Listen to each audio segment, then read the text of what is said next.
ભેસ્તાન વિસ્તારની ઘટના સુરતમાં ફરી નાની બાળકી સાથે છેડતીની બની ઘટનાના સીસીટીવી થઈ કેદ।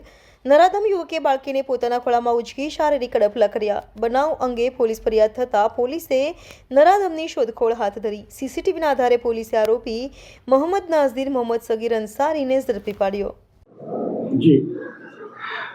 ભેસ્તાન પોલીસ સ્ટેશનમાં બે બાળકીઓ સાથે છેડતી કરનાર અને અડપલા કરનાર એક આરોપી વિરુદ્ધમાં ક્રિમિનલ કેસ દાખલ થયેલો છે। BNSની કલમ હેઠળ અને પોક્સો એક્ટની જે સંલગ્ન કલમો હેઠળ ગુનો દાખલ થયેલો છે।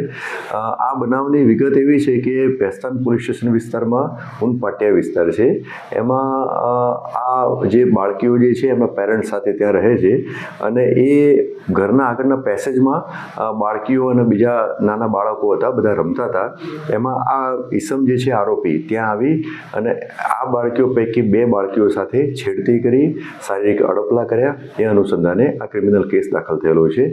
તપાસ કરતા આરોપી મળી આવેલ છે, પોલીસે ડિટેન કરેલો છે। આરોપીનું નામ છે મોહમ્મદ નાઝીર મોહમ્મદ સગીર અંસારી। એની ઉંમર 26 વર્ષ છે અને એ સનામિલ પાસેના સંચા ખાતામાં નોકરી કરે છે અને આરોપીને ડિટેન પણ કરી લીધેલો છે અને હાલમાં ગુનાની તપાસ ચાલુ છે। આરોપી હતો તો એ સોસાયટીમાં રહેતો હતો એવું કહ્યું હતું? ના, એ આરોપી એ સોસાયટીમાં નહોતો રહેતો, બીજી જગ્યાએ રહે છે, પરંતુ ત્યાં આવેલો હતો અને આ બાળકીઓ રમતી હતી અને એમની સાથે અડપલા કર્યા અને આ જે બનાવ જે છે એ સીસીટીવી કેમેરામાં પણ આમાં કેદ થયેલું છે।